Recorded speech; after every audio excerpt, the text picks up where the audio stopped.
আজকে আসুন, মাইক নাই বা এটা ঘরোয়া সবসময় প্র্যাকটিস নেই, রিহার্সাল করা নাই। বলছে যে শিখতে বলছে ওই ওর ম্যাম যে গানগুলো শেখায় আলাদা।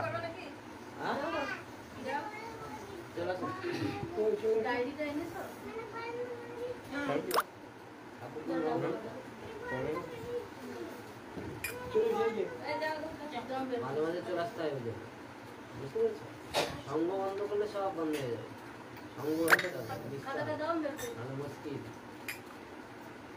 আমরা প্রথম এখানে যখন এলাম, হ্যাঁ, বিলে থেকে, তখন সৎসঙ্গ হয়েছিল, তখন চিন্তাহরণ দাস বলে একজন গুরু ভাই আমাদের, হ্যাঁ, শ্রদ্ধা বলেছিল, হ্যাঁ, তখন ক্যাসেট আছে, হ্যাঁ, তখন এসে করেছিলেন চিন্তাহরণ দাস, আরো ছড়া গান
তাও তো ঠাকুর শুনছেন ভাই, যাই হোক এখন থেকে ঠাকুরকে গান শোনাচ্ছে, এই করতে করতে এরা একদিন মানুষ আমার দারুণ হয়েছে। না করে মোটামুটি, আজকে তো বলা ছাড়ছে তো। ওর বাবা থাকলে ভালো করে, ওর বাবা বাজিয়ে দেবে ভালো করে। এই কর্তা দেখেন যে বন্ধুরা, তুমি বাজছিল, তোমার তো দরকার ছিল, শুধু পোকা দিতে আসলে না আজকে না না করো দিদা, হতে হতে করো।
আমরা পড়েছি যদা যদাহি ধর্মস্ব গ্লানি ভবতি ভারত অভ্যুত্থানম অধর্মস্য তদাত্মা সৃজম মহম পরিত্রাণায় সাধনায় বিনাশায় তো দুষ্কৃতম ধর্ম সংস্থাপনার্থায় সম্ভবী যুগে যুগে।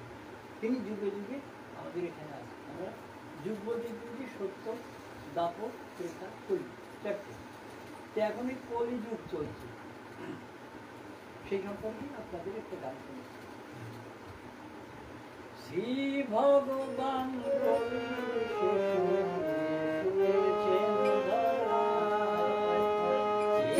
ভগবান পুরীর শেষে এসেছেন ধারা।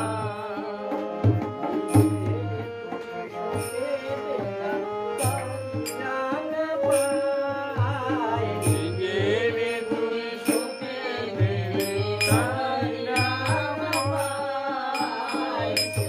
ভগবান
আমারটাই করি।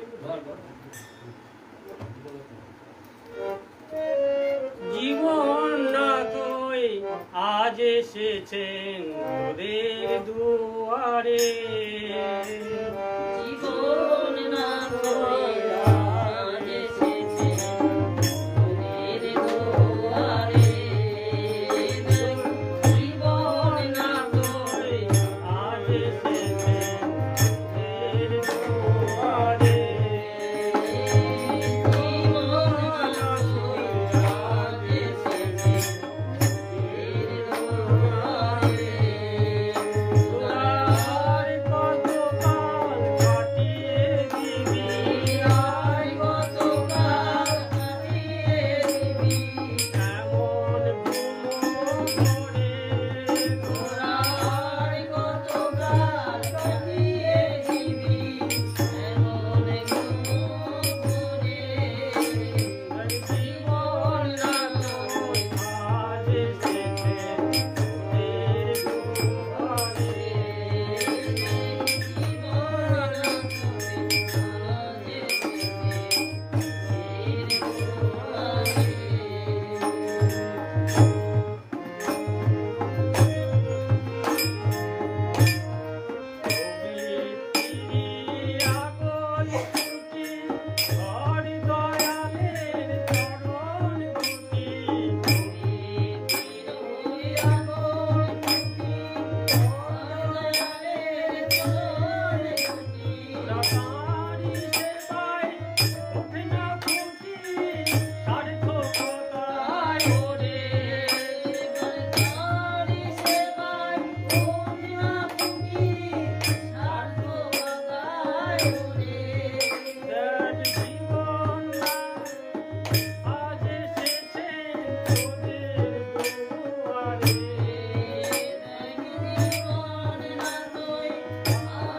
আজ এসেছেন তোদের দুয়ারে।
কথা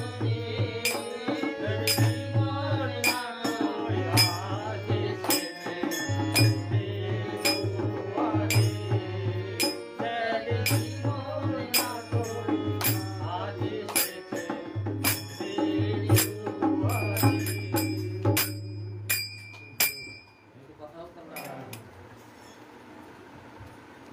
আজকের বিষয় হচ্ছে মানে কি বলে বেনি মাধব শীলের পঞ্জিকার অনুপাতিক ক্যালেন্ডারে আজকে ভাদ্র মাসের প্রথম দিন, আর বিশুদ্ধ সিদ্ধান্ত মতে কিন্তু আজকে দ্বিতীয় দিন।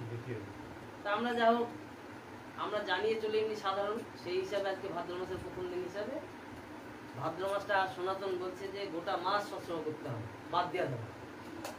তাই তো ভাদ্র মাসে তো 2 তারিখ 3 তারিখ 4 তারিখ মোটামুটি এদিক সেদিক হয়ে আছে ডেট, 1 তারিখই ফাঁকা, তারা একটা আবার মাঝে ফাঁকা পড়লে আবার করে দেবে। হ্যাঁ, মাঝে মাঝেই সৎসঙ্গ চলবে। এটা ঠাকুরের জন্ম মাস, ঠাকুরের জন্ম মাস মানে ঠাকুরকে নিয়ে মেতে থাকবে। সামনে আমাদের খুব দুর্দিন।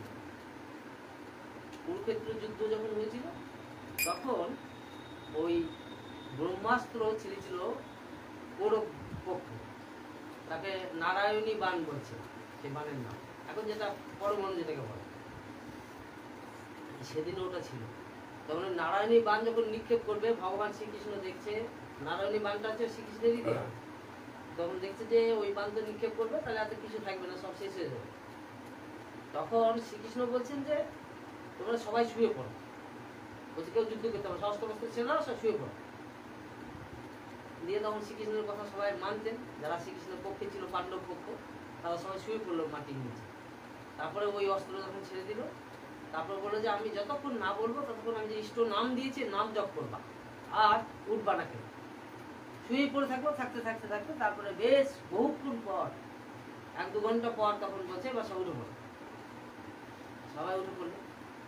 ওরা জানে যে এই বানে সব শেষ হয়ে যাবে, আর ওই বানে সবই শেষ হয়ে যাবে, কিছু থাকে না। পরমাণু ফাটলে সেখানে যেমন মাটি ছাড়া 2.5 ফুট উপর দিয়ে সব পুড়ে যায়, কিছু থাকে না। তো ওই বান হচ্ছে সেই বান। তখন উঠে আবার যুদ্ধ করছে। তখন শ্রীকৃষ্ণকে বলছে ওই কৌরব পক্ষ যে তোমার দেওয়া বান ব্যর্থ হলো কি করে? এটা অব্যর্থ জিনিস, তোমার জিনিস, অব্যর্থ হওয়ার কথা নাই। ব্যর্থ কি করে হলো?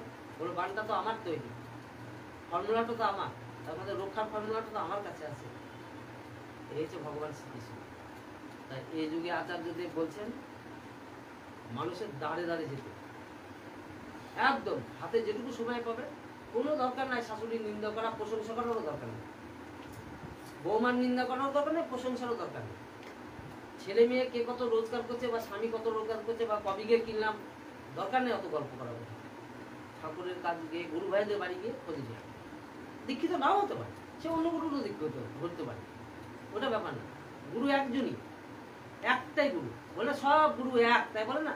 তার মানেটা কি? এক মানে একজনই গুরু। আর সব বলতে তো মৃতকে বোঝায়, সব শব্দের অর্থ তো মরা, তা ওগুলো একটা গুরু। গুরু একজন এসে বলছে যে আমাদের ধর্ম জানেন সবথেকে বড় ধর্ম, তাই নাকি বাবু? তোমাদের জন্য একটা বড় সূর্য তো আলাদা নিশ্চয় আছে, সেটা কই?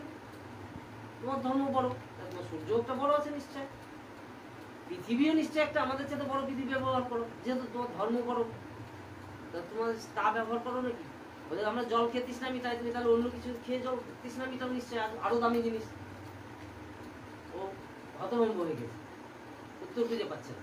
একই সূর্য ব্যবহার করছি সবাই, এক মাটিতে বছর যাদের, ধান্য প্রথম খাদ্য যাদের, আর বলছেন যে ধর্মগুরু যাহার সৎ, বলছে তাদের মধ্যে কি কোনো তফাৎ থাকে? বলছে কোনো তফাৎ থাকে না। হ্যালো, হ্যাঁ বলেন, একটু পরে। হ্যাঁ, তারপরে এই যে ব্যাপারটা, তাই এখন আমাদের কাজ কিন্তু ওই যে সেই যে নারায়ণী বাণ, এখন কিন্তু নারায়ণী বাণের মধ্যে আমরা আছি। আমরা কেউ বুঝি আর না বুঝি, তিনি বোঝেন, তিনি অন্তর্যামী পুরুষ। তো আপনাদের যে কোনো সমস্যা নিয়ে আপনি যান, দেখবেন আপনি নর্মাল করে উত্তর দিয়ে দিল। বাড়িতে এসে তার যদি পালন করেন নিয়মগুলো, যা বললেন তার যদি করেন, দেন দেওয়ার কাজ হবে, অবাক হয়ে যাবে। জীবন্ত ভগবান বসে আছেন, জীবন্ত শিব। আমি তো কোনো মহাদেবের মাথায় জল খেতে কোনোদিন যাই না, যাবও না কোনো, আমার ছেলেরাও যাবে না। কেন যাবে না? জীবন্ত মহাদেবকে পেয়েছি, তার কাছে গেলে প্রশ্ন করলে উত্তর, তার নিয়ম পালন করলে সব পূজা করা হয়ে যায়। ইষ্টবিধি মানে সব পূজা আছে এর ভিতর, পৃথিবীর যত পূজা আপনি জানেন সব পূজার ভিতর আছে। বললাম না যে গোবিন্দ হলে বলছে তুই কিছুই না। কেন? ভগবানও যদি মানুষ রূপে জন্মগ্রহণ করেন তখনও তাকে তার যে পড়াশোনা যদি স্কুলে ভর্তি হয় তাহলে যে সিলেবাস থাকে তাই পড়াশোনা করতে হয় ভগবান হলেও। সে নররূপী নারায়ণ সেটা ঠিক, কিন্তু মানুষের মধ্যে যখন থাকেন মানুষের মধ্যেই সব অসুখ বিসুখ সব কিছুই হয়। আমার মধ্যে ভুলেও যান কিছু কিছু সময় সময়, বলে আপনি ভুলে যান, বলছে হ্যাঁ আমাকে আবার পরম পিতা আবার যোগান দেয়, এভাবে বলছে। আবার তিনি প্রয়োজনে আবার সব আপনি সামনে গিয়ে যখন এই সমস্যার কথা বললেন উত্তর জন্য রেডি করা আছে, সঙ্গে সঙ্গে তার উত্তর দিয়ে দিচ্ছে। বলছে আমাকে তিনি যোগান দেন, হ্যাঁ বলছে আমি পরম পিতা। আবার বলছে পরম পিতা কিন্তু আর একটা কেউ নেই, বলছে আমি যখন ভগবান প্রণাম করি তখন তার কাউকে পাই না, নিজের পায়ে হাত দিয়ে প্রণাম করি। বুঝেন তাহলে তিনি কে? বলছে আমি যখন ধ্যান করি ভগবানের তখন আমার ছবিকেই ধ্যান করি, আমার ছবি সামনে এসে হাজির হয়। তাহলে আমি কি করবো? আর একটা ভগবান আমি খুঁজে পাই না, সে হচ্ছে ঠাকুর অনুকূল চন্দ্র। ঠিক আছে, গুরু মানে একজন গুরু, আদার্স কেউ গুরু নয়। তারা কি জীবিকার গুরু, তাদের নাম আছে জীবিকার গুরু, আদার্স কেউ নয়। সেই জন্য আমাদেরকে এমনতর সুযোগ আমরা পেয়েছি। এখন মানুষের দাঁড়ে দাঁড়ে যাওয়া হচ্ছে, আচার্যদেব বলছেন যে মানুষের দাঁড়ে গিয়ে যেখানে আসো বসো, মানুষের দাঁড়ে গিয়ে বলছে যে গুরু ভাই থেকে খোঁজ নিয়া, বলছে খোঁজ নিয়া কেমন আছেন, 1 নম্বর। 2 নম্বর হচ্ছে যে আচার্যদেব আমাদেরকে জিজ্ঞাসা খোঁজ নিতে পাঠিয়েছে। সে দীক্ষিত হতেও পারে, নাও হতে পারে, তার যে কোনো সমস্যা হলে খোঁজ নিয়েছে, খোঁজ করে নিয়েছে যে আপনারা যে আছেন, খোঁজ করে নিয়ে আসলেন আমার কাছে হাজির করবেন এখানে। ভাবুন, আমি তো একটা চুনোপুটি বসে আছি, যদি আমি না পারি তার কাছে নিবেদন করে দেবো, ফোনের লাইন আছে এখানে, আমার এখানে ফোনের ব্যবস্থা আছে, ফোন করে দেবো, একবার ডাইরেক্ট তিনি উত্তর দিয়ে দেবেন। 1 সপ্তাহ সময় লাগতে পারে, কিন্তু তিনি উত্তর দেবেন, ফোন নাম্বার আছে এখানে। তাহলে বুঝুন, তাহলে সমাধানটা আমরা কোথায় থেকে পাবো? নিশ্চয়ই আমরা তার কাছে থেকে পেয়ে যাবো। এইভাবে আমাদের এখন এগিয়ে যেতে হবে, সামনে দুর্দিন, কিন্তু এটা মাথায় রেখে চলুন। বারবার বলা হচ্ছে, বারবার মানুষ জানতেও পাচ্ছেন, আপনারা বুঝছেন যে দুর্দিন সামনে দিন। তাই আমাদের সনাতন আছে, ঠাকুর সম্বন্ধে খুব সুন্দর বলতে পারে।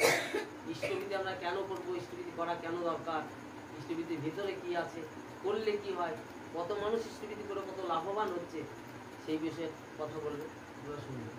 তুমি দাঁড়াবা কোথায়?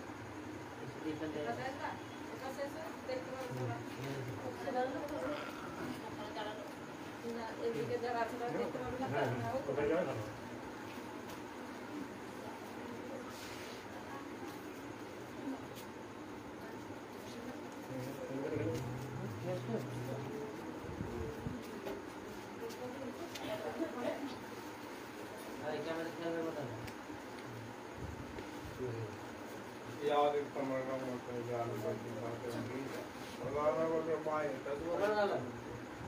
नमो गुरुभ्यो नमो उपस्थित वरिष्ठ प्राण निर्वाहक कल्याणमय मंत्रिमंडल के छोटे छोटे যারা তাদেরকে আমার স্নেহ তো শুনলেন আজকে সৎসঙ্গের মূল উদ্দেশ্য। আইনগত ভূপেন্দ্রনাথ কলকারের গৃহে আজকে বাংলার চলতি মতে পয়লা ভাদ্র, কিন্তু বিশুদ্ধ সিদ্ধান্ত যে মত, সে মত আমাদের ঠাকুর পরিবার সৎসঙ্গ মেনে চলে। সেই অনুপাতে আজকে দ্বিতীয় ভাদ্র, পয়লা ভাদ্র কালকে হয়ে গেছে, আজকে তার দ্বিতীয় ভাদ্র পরিক্রমা। কিন্তু আমাদের চলতি মতে এটা আমাদের প্রথম বেনিবাদশীল পঞ্জিকা এবং ক্যালেন্ডার, বাংলা ক্যালেন্ডার অনুপাতে আজকে পয়লা ভাদ্র।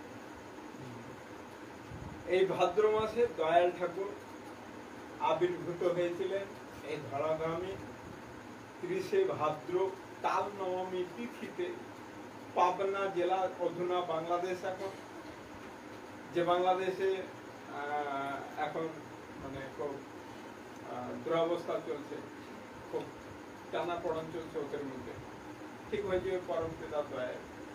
এটাও পরম দয়ালের শ্রীচরণে প্রার্থনা করি যেন খুব দ্রুত সেখানকার অবস্থা খুব স্বাভাবিকে পরিণত হয়।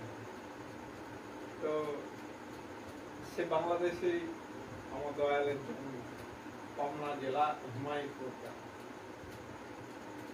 তিনি সেই যুগ মাফিক তার আগমন ঘটে। সেই পরম কারণ পুরুষ তিনি, পরম ব্রহ্মের সাকার মূর্তি ধারণ করেন নরতনু ধরে এই আমাদের মতো অধম জীবকে সঠিক পথ দেখাবার জন্য তিনি আসেন। তিনি বাণীর মাধ্যমে বললেন, বিপাক পথে হাত ধরে যে চলার কায়দা জানিয়ে দেয় তাকেই জানিস গুরু বলে, তাকে পেলে নেই কো পথ। বিপাক পথ থেকে চলার কায়দা শেখানোর জন্য হাত ধরে তিনি শিখিয়ে দেন কিভাবে চলতে হয়। তাই সেই জন হচ্ছে সদ্গুরু। তাহলে ভগবান রূপী যদি সদ্গুরু হয় তার তো কোনো কথাই না, যে স্বয়ং ভগবান তিনি আবার সদ্গুরু রূপে আমাদেরকে পথ চলা শেখান, তাহলে কেমন হয় বলুন তো? সোনাই সহারা, তাই না? তো এই হচ্ছে বিষয়। এই কলিযুগে প্রত্যেকটা যুগে তিনি এসে এসে কিছু পন্থা বলেছেন, বাঁচা বাড়ার কিছু ফর্মুলা বলে দেন। সে ফর্মুলা গুলো আমরা চলতে ফিরতে আসার পরে সেগুলো ভুলে যাই। মাতৃজগৎ থেকে যখন মা যখন আমাদেরকে প্রসব করেছেন এই ভূমিতে আসার সঙ্গে সঙ্গে আমরা কান্না শুরু করে দিই। কেন বলেন তো? সব ভুলে যায়। এই ত্রিতাপ জ্বালার মধ্যে, এই ভব সাগরের মধ্যে মা যখন এনে ফেলে দেয়, অথাউ সাগরে তখন খাবি খেতে লাগে, মানে সব তখন ভুলে যায়। যে ওই ইষ্ট নাম জপ করছিলাম মায়ের গর্ভে, তিনি ইষ্ট নাম দিয়েই পাঠান। আমরা যখন এই ভূমিষ্ঠ হই মাতৃগর্ভ থেকে, দিয়ে সব ভুলে যায়, দিয়ে কান্না করতে শুরু করে দিই। তাই আবার সেই গুরু রূপ ধারণ করে ভগবান আবার কি করে, সেই ভুলে যাওয়া জিনিসগুলো আবার বলে দেয়। এই যুগে এসে সবকিছু মন্থন করে,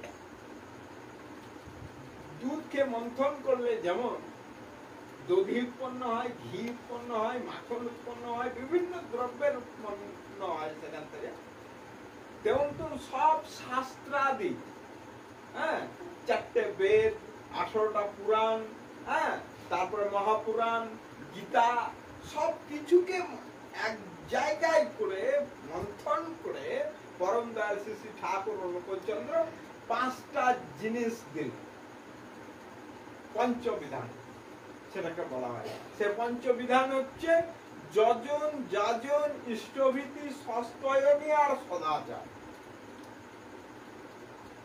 এই সস্তয়নী সদাচার এটা বাদ রেখে যদি কেউ 3টে জিনিস ঠিক ভাবে পালন করে, যেমন যজন, যাজন, ইষ্টভীতি, এই 3টে, ঠাকুর কি বলছে শুনুন সেই 3টে বিষয়ের জন্য। বলে যজন, যাজন, ইষ্টভীতি করলে কাটে মহাবে। এই 3টেও যদি কেউ পরিপালন করে ঠিক ভাবে, এবার 3টের প্রথম বিষয়টা কি? যজন। যজন মানে কি? যজন মানে হচ্ছে আমাকে পরিশুদ্ধ করব, আমি ঠাকুরের বিষয়ে জানবো, ঠাকুরের যা যা বলা আছে সেইগুলোকে আয়ত্ত করব, সৎসঙ্গে যাব, গুরু ভাইদের সঙ্গে সঙ্গ করব, গুরুগৃহে যাব, গুরুর আদেশ নির্দেশগুলো ঠিক ভাবে পরিপালন করব, নাম ধ্যান জপ এগুলো ঠিক সময়ে আমি করব। ঠাকুর বলেছেন উষায় নিশায় মন্ত্র সাধন চলা ফিরায় জপ, যথা সময় ইষ্ট নির্দেশ মূর্ত করাই তপ। বিষয় হচ্ছে মানে চলাফেরায় জপের কথা বলেছে। চলতে ফিরতে আমরা যে মানে চলি, বাসে ট্রেনে সাইকেল চালাচ্ছি, বাইক চালাচ্ছি, চার চাকা চালাচ্ছি, ট্রেনে বাসে যাচ্ছি, হ্যাঁ এখান থেকে সকালবেলায় উঠলাম, অফিস যাচ্ছি, ধরেন লালগুলাই যাচ্ছি, বহরমপুরে যাচ্ছি, যে যেখানে মতন যাচ্ছি, এই যে চলাফেরার মধ্যে জপ চলবে। জ্যেষ্ঠ নাম তিনি দিলেন। দীক্ষা নেওয়ার পরে যে আমি নাম পেয়েছি, সতনাম, ইষ্টনাম, এই নাম আবার 18 স্তরের নাম দিয়েছে। এই নাম আবার সর্বোপরি নাম, যে অন্যান্য যুগে যে নাম ছিল সেই নাম আবার এটা না, এই নাম আবার আলাদা নাম। এটা হচ্ছে ধনন্তরী নাম, ধনাত্মক।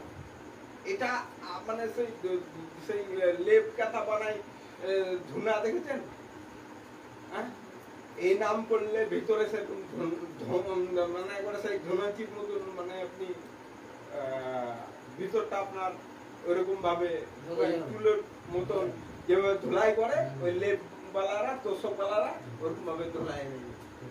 এই নামের এত মহিমা, এত মানে তার জন্য বলেছেন উষায় নিশায় মন্ত্র সাধন। মা এদিকে শোনো, ও মা এদিকে।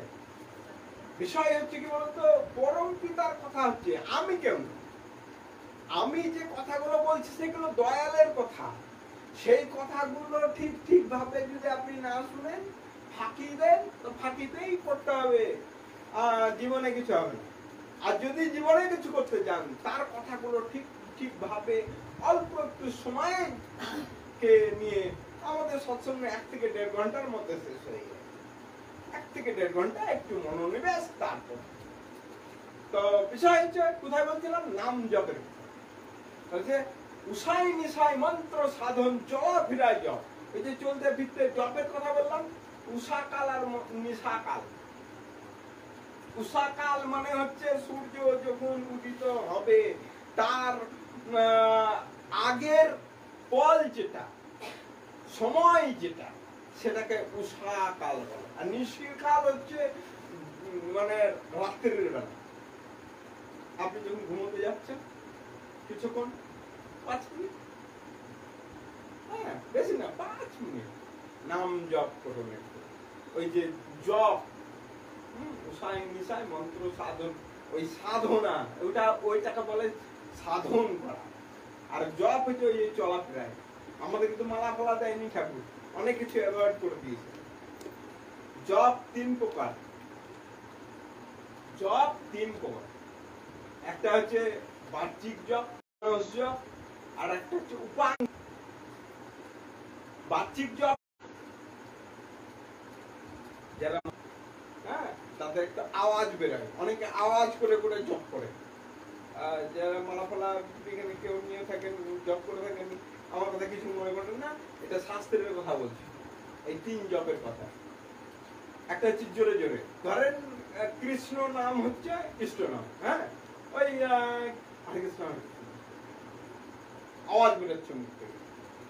আর উপাংশ জপ যেটা, সেটা আপনার আওয়াজ বেরোবে আবার বেরোবে, হ্যাঁ সেটা কিরকম, আমার আওয়াজ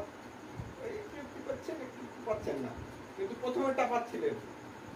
এইবার জপ করছি, দেখুন আমরা যে প্রার্থনা করার পরে যে মামা বললেন না, যে নামের সময় হলে আমরা চোখ মুখ বন্ধ করে মেরুদণ্ড সোজা করে একদম একবারে ধ্যান করছিলাম। এটা হচ্ছে মানুষ জপ। এই জপ করার জন্য কোনো মালা তিলকের প্রয়োজন হয়। তাহলে ঠাকুর কত দয়াময়, তিনি দেখলেন এই কলির জীব, এদের সময় নাই এই মালা নিয়ে জপ করা, তিলক আকার। তার জন্য তিনি কি করলেন, আমাদেরকে মানস জপ করতে বললেন। ফল কি, শাস্ত্র বলছে, শাস্ত্র এর ব্যাখ্যা দিচ্ছে, মানে কোন জপে কি ফল বলছে। যে বার্ষিক জপের ফল হচ্ছে 10%, উপাংশ জপের ফল হচ্ছে 100%, আর মানস জপের ফল হচ্ছে 1000 গুণ, শতাংশ না, গুণ। 1000 গুণ ফল পাবে যদি উপাংশ জপ। এই জপের মানস জপের ফল, এই জিনিস আমাদেরকে ঠাকুর দিলেন, যেটা আমরা ভুলে গেছি সবকিছু, সেটাকেই আবার পুনরাবৃত্তি করার জন্য পরম দয়াল এভাবে আসলেন। তারপরে যজন গেল, তারপরে সময়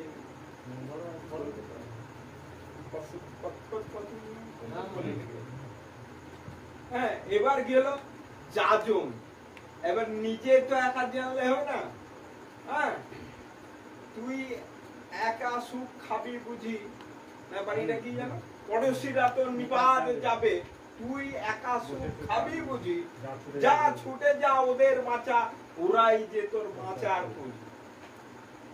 ঠাকুর আমাদেরকে এমনই একটা শিক্ষা দিলেন যে একা সুখ ভোগ করলে হবে না, আর একজন যাতে সুখে থাকে, ভালো থাকে, আমার প্রতিবেশীর দিকে নজর দিতে বললেন। ঠাকুর এও বলেছেন, কেউ যদি আমার মানে অপছন্দ করে, আমার অমঙ্গল চায়, তার বাড়িতে আগে ডালা পাঠাতে বলেছেন। আমার এই শিক্ষা দিচ্ছেন তিনি। তাহলে দয়ালকে এই কারণে দরকার, তিনি মানুষকে কিভাবে চলতে হবে তিনি শিখাচ্ছেন। হ্যাঁ, এবার আমি আমার বিষয়টাকে এবার বলতে হবে।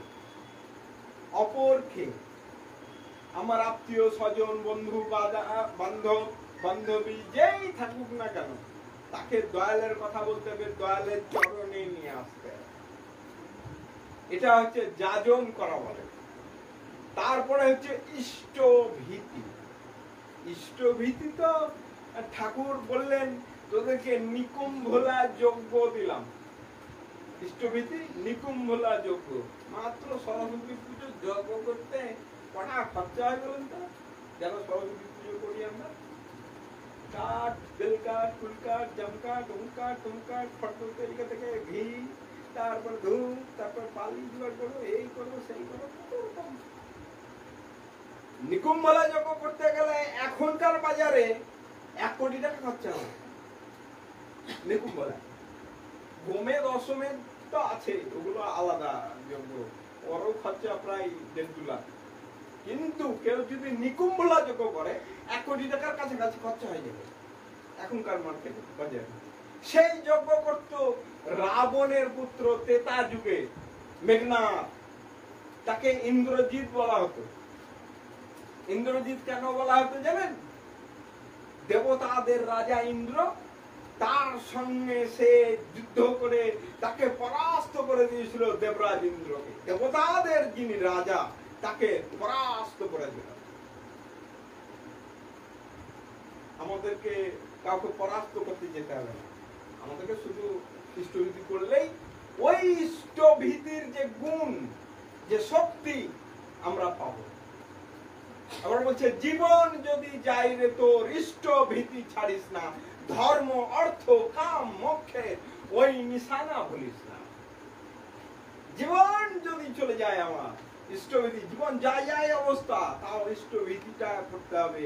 ইষ্টভীতির জায়গায় গিয়ে যেখানে আমার অর্থটি রাখা আছে, অর্ঘটি রাখা আছে, সেখান থেকে বের করে ইষ্টভীতিটা জপ করে, ইষ্টভীতির যে মন্ত্র সেটা জপ করার পরে বলতে হবে, দয়াল তোমার জন্য আমি এই অপ্রত্যাশিত ভাবে এই অর্ঘটুকু তোমার ভোগের জন্য নিবেদন করছি, তুমি দয়া করে গ্রহণ করো। বলার মধ্যে যদি 1 ফোঁটা নয়নের জল দিতে পারেন তো তিনি তো সঙ্গে সঙ্গে গ্রহণ করে নেবেন।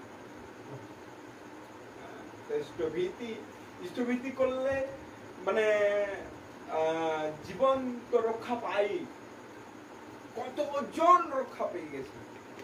ইষ্টভীতি না করলে অধঃপতন ঘটেছে, আমরা দেখেছি। সেগুলো বলতে গেলে অনেক দূর এগোতে হবে, অত দূর যাব না। ইষ্টভীতির ফলস্বরূপ আপনার সামনে বসে আছে এই বাড়ির মালিক দেবেন্দ্রনাথ হালদার। ওই লরির চাকার তলে তিনি চলে যাচ্ছিলেন সে সময়। ইষ্টভীতির জন্য, ইষ্টভীতির জোর ছিল বলে তিনি জীবনে বেঁচে গেছেন। আজ তিনি দয়ালের এই সমারোহের, এই সৎসঙ্গের তিনি আয়োজন করেছেন তার গৃহে। আমরা আসতে পেরেছি, আমরা নিজেকে ধন্য করতে পেরেছি এই আসরে, নিজের গা ভাসাতে পেরে।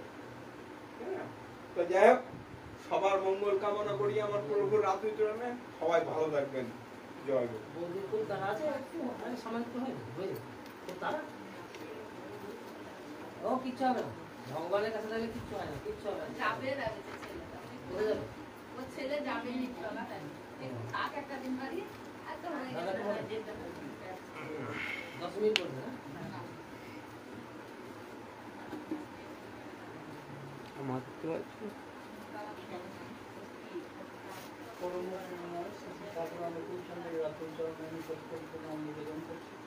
আমি সচেতন প্রণাম জানাই শ্রী শ্রী বড়মা রাঙাচারী, জোরদার রাঙাচারণী, বর্তমান আচার্যদেবের রাঙাচারণী, উপস্থিত দাদারাম মায়েদের জানা জানি, জয় গুরু রাম সৈকতের ভাই বোনদের জানা জানি, ভালোবাসা। সত্যি আমার পূর্ববর্তী বক্তা যিনি ঠাকুর সম্বন্ধে আলোচনা করেছেন, তিনি সুন্দরভাবে বলেছেন। তার আলোচনা মোহিত করে শুনছিলাম।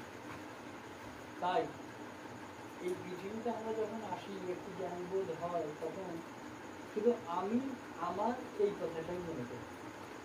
তাহলে আমার বলতে কি আছে এই পৃথিবীতে? আমার বলতে আমরা কাকে বলি? আমার চোখকে আমার বলি, আমার কানকে আমার বলি, আমার বুককে আমার বলি, আমার পাকে আমার বলি, আমার মনকে আমার বলি।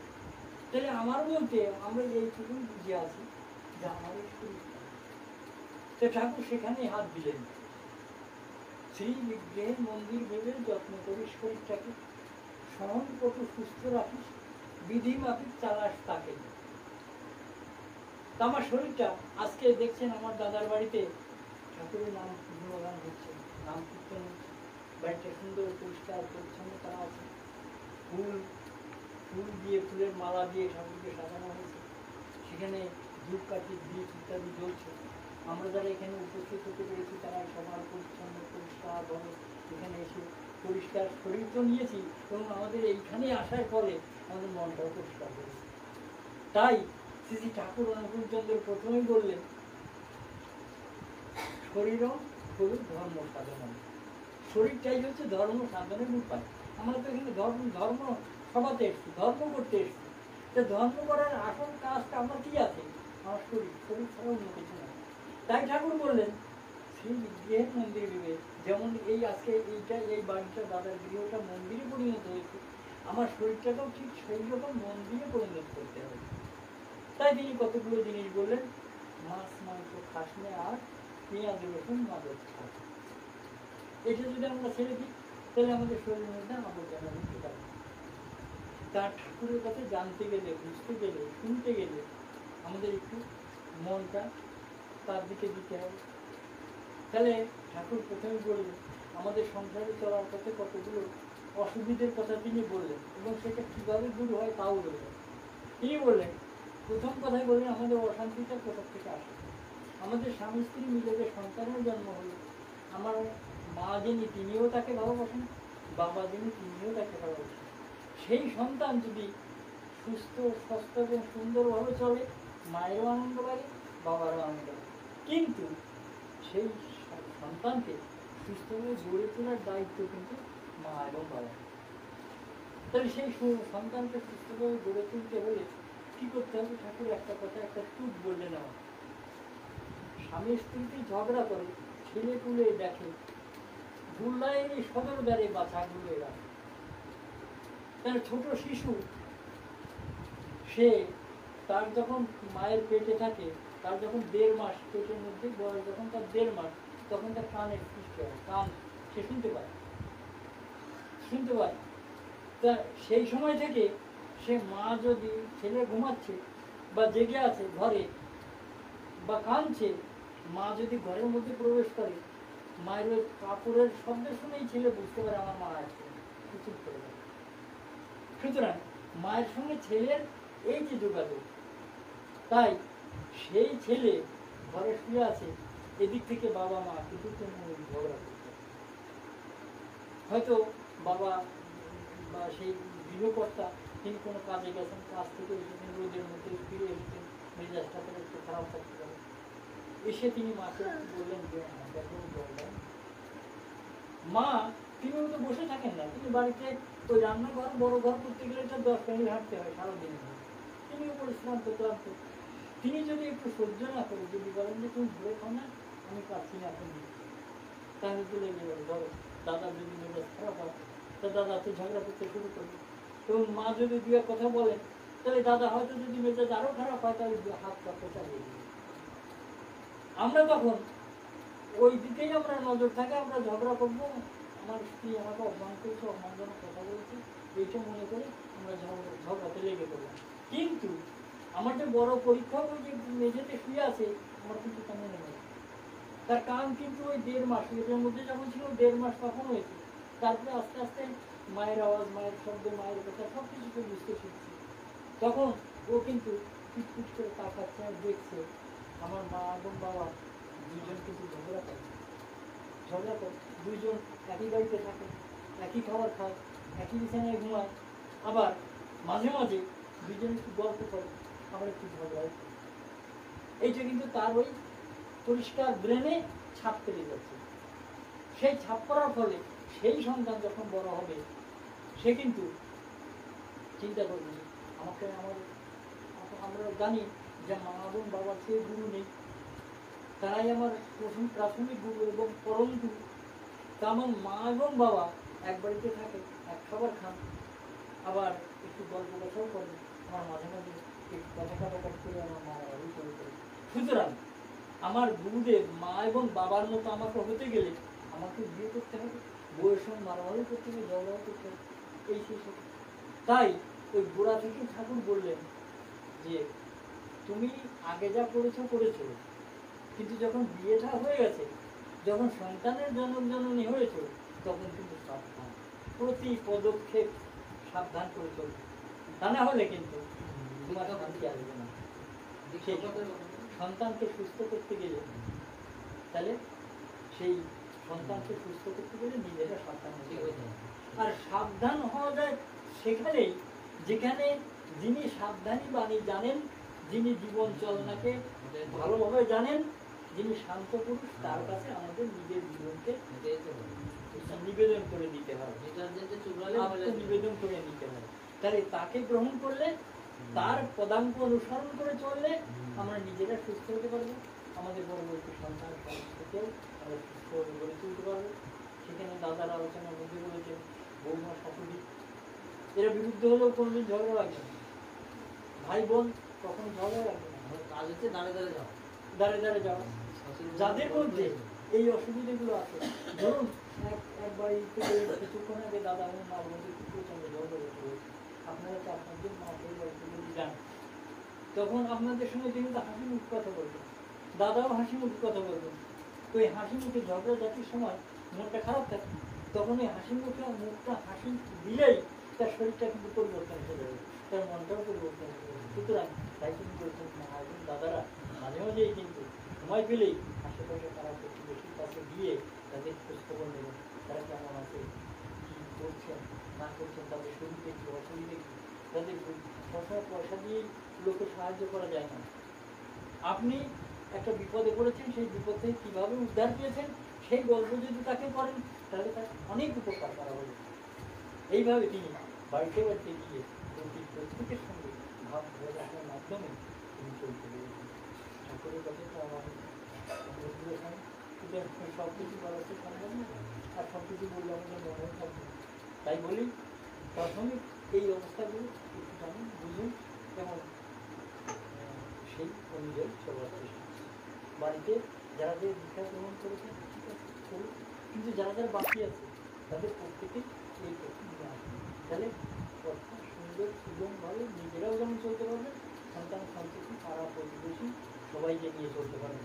ভাই আমার বলে গেছেন যে পড়শিরা তোর নিপাত যাবে, তুই বসে সুখ খাবি বুঝি, যা ছুটেছে তাদের বাঁচা, তারাই তো তা তারা ছাড়া তো আমরা বাঁচতে পারি না। সুতরাং তাদের বাঁচানো মানে আমার বাঁচার পক্ষে একটা সুপ্রশস্ত করেন। সকলেই ভালো থাকবেন। সুন্দর হয়েছে। এখন ধনী হয়ে যাবে। দু একটা কথা কাজের কথা বলছি, হ্যাঁ। 29শে ভাদ্র মানে 30শে ভাদ্র, হ্যাঁ।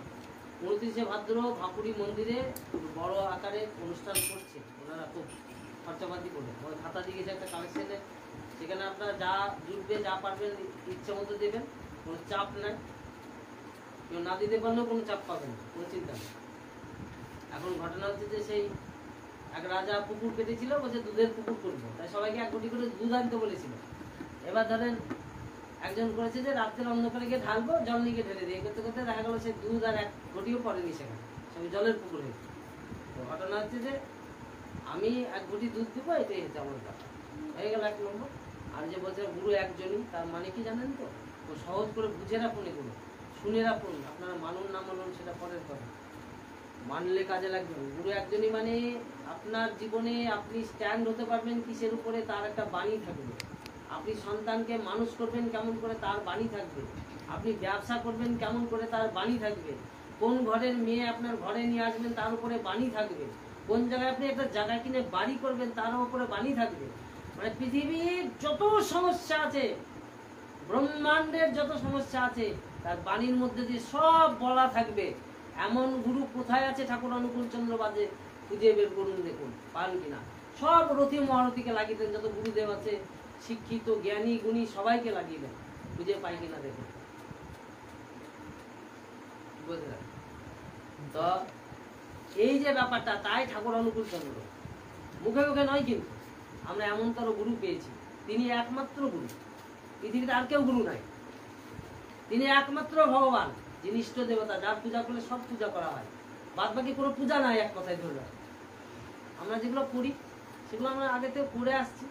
ওই কিছুদিন পরে দেখবেন আমাদের জেনারেশনগুলো ভালো করে লিখে রাখুন, অমিতাভ বচ্চনকে একটা দেবতা বানিয়ে পুজো হচ্ছে। আজ থেকে 2-4 জেনারেশন পরে গিয়ে দেখতে পাবেন। কিন্তু আমরা যেসব মাটির দেবতা পুজো করি, ওগুলো হিরোইনের পুজো বলা হয়, হিরোর পুজো। ওগুলো কোনো ফ্যাক্টর নেই।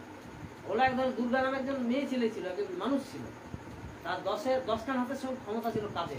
আমার ছোট মেয়েকে দেখলে আপনারা অবাক হয়ে যাবে। নিজের মেয়ে বলে বলছি না, গিয়ে দেখে নিতে হবে, মুখে বলে বোঝাতে যাবে। বলছি তো 10 খানা তো ফেল হয়ে যাবে, বুঝতে যা সামাল দেয় 10 খানা তো ফেল। গিয়ে বাস্তবে দেখলাম টাকার বান্ডিল করে হাতে ধরেই থাকে একটা, সবসময় কাজ সবই করছে, টাকা মানে ক টাকা, হ্যাঁ বলে 2000 দিন দেবে, মানে হিসাবও রাখতে হয়, অত বড় একটা আছে, আবার এদিকে সব কাজ করছে, অবাক হয়ে যাবেন ওর দেখে। এই যে এটা ঠাকুরের দ্বারা, বুঝতে পেরেছেন? আমার তো আরো মেয়ে আছে, তাদের নাম বলতে পারছি না, তারা গুণ আছে কম বেশি আছে, কিন্তু ও আবার আরো সাংঘাতিক। তা মনে হয় যে এদেরকে ভবিষ্যতে হয়তো পুজো করবে। তার ঘটনা হচ্ছে ঠাকুর অনুকূল চন্দ্রকে ধরে চললে সমাজ, আমরা নিজে সবাই ভালো থাকবো, ভালো থাকার একটা পথ। আর মন্দিরটা আমাদের যে হয়েছে, আমাদের গর্ব, আমরা সেখানে যাব। আর এবারে একটু আয়োজন ভালো আছে, মানুষজন বেশি করে নিয়ে যেতে হবে, গাড়ি ঘোড়া। আমরা এখান থেকে নিপেন হালদার বেশ কিছু লোক নিয়ে এসছে, এই মুখটা যেন আমরা রাখতে পারি, আপনারা দয়া করবেন আমাকে একটু।